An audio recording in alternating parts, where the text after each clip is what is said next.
That is NBJ. Check him out on YouTube. And we are going to go to our next guest, who is going to join us live on our big broadcast. Shelley Neese joins us here on our program, and Shelley is fantastic. And she has just a lot of accolades, too many for me to list all in this segment. Shelley, how are you, my friend? Hi, I'm great. Thanks for having me. Now, you have got an incredible background. Tell us a little bit about your background. Sure. I work for an organization called Jerusalem Connection. I've been working there for about 14 years. We do Israel advocacy here in Washington, D.C., just all things pertaining to Israel, what's in Israel's interest in U.S.-Israel relations. I used to live in Israel, too, and that's kind of where this whole journey started. That's awesome. That's awesome. So we have got the Vice President of the Jerusalem Connection. She's also a book author, The Copper Scroll Project. Shelley Neese with us today here on our broadcast. So tell us a little about the Copper Scroll. What is the Copper Scroll? Right. Well, that's always a great place to start. Sometimes I feel like people are suspicious of it right at first because they feel like if something this awesome existed, they would have already heard of it. But the Copper Scroll, like, just definitely puts up people's, cynic radar. But the Copper Scroll is one of the Dead Sea Scrolls, and all scholars agree that the Copper Scroll is an authentic document. It's etched on metal.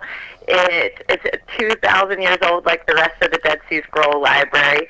The difference is that it's not a book of the Bible. It's not an ancient sectarian document, or or even Bible commentary. It is a verbal treasure map. We have got a great guest with us today, Shelley Neese, by the way, with us today here on the big broadcast. Now, this book, incredibly well written. Tell me a little bit about the writing process for the book. Sure. Well, I've been writing the book for 10 years. That's part of the Olympian patience required for any time you're writing about archaeology.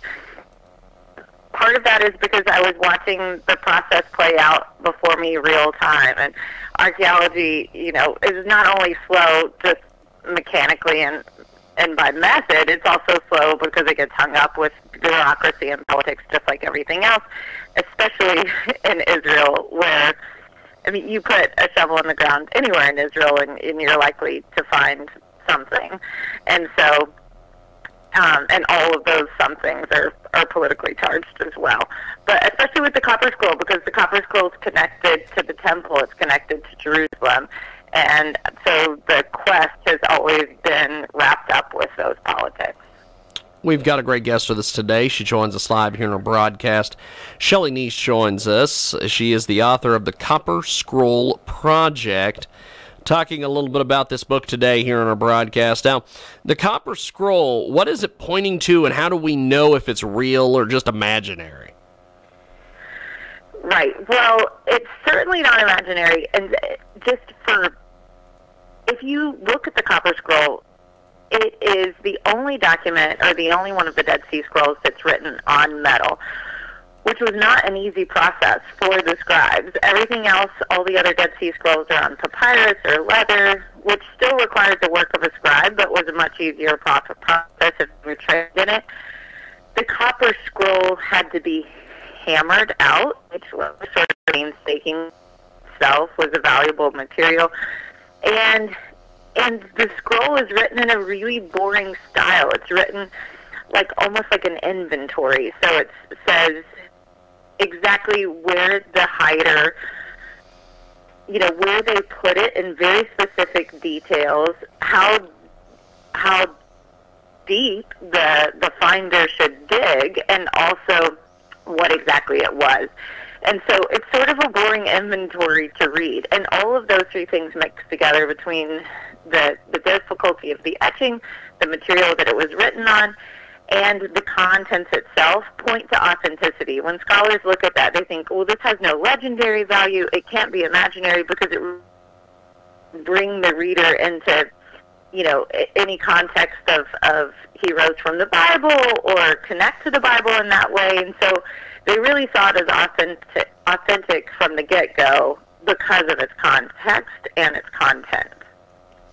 We've got a great guest with us today. She joins us live. Shelley Neese with us today, Vice President in the Jerusalem Connection. She's also the author of the Copper Scroll Project, and she joins us today here on our big broadcast. Now, who is Jim Barfield? What makes Jim Barfield think he's figured out this whole mystery of the Copper Scroll?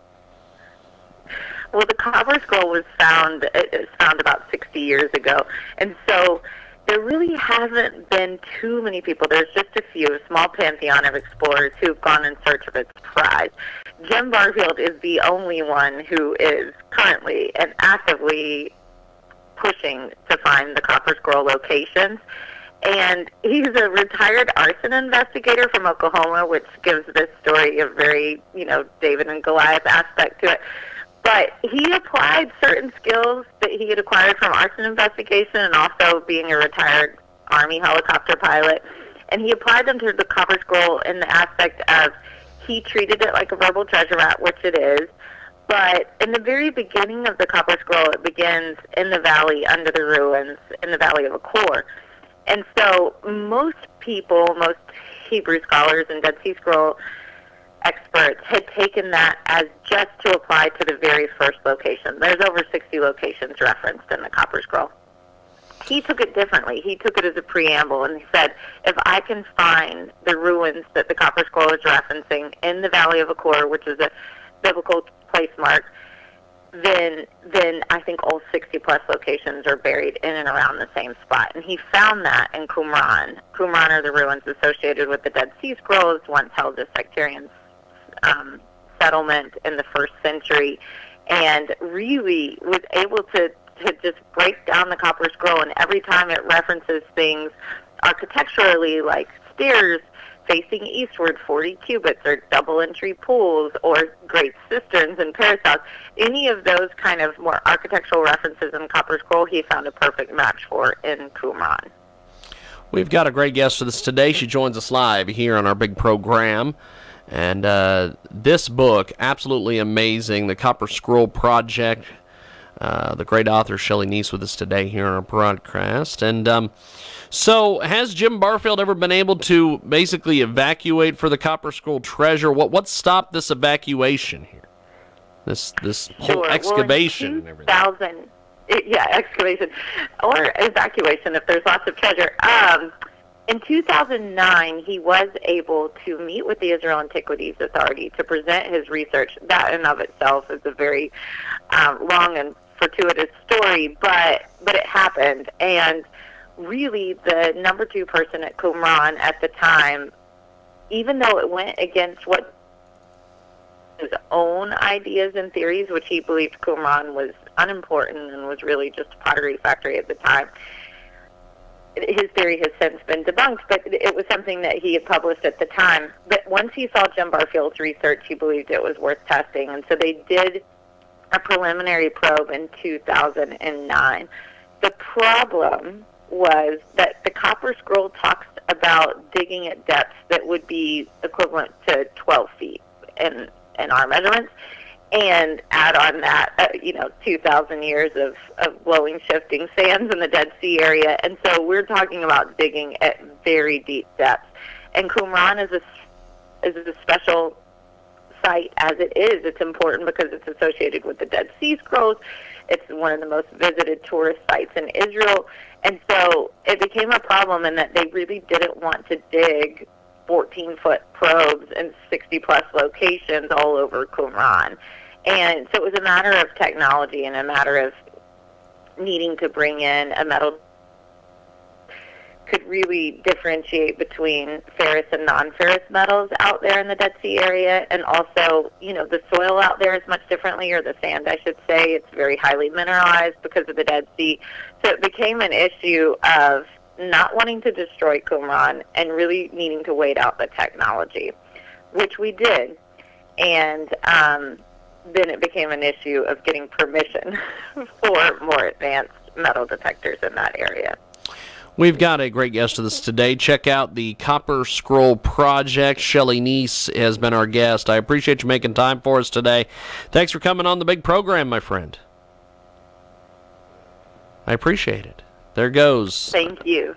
Shelley Neese, and have yourself a wonderful day. There goes Shelley Neese, and we are going to take a time out. And when we come back, we're going to wrap things up here from the Sunday radio show.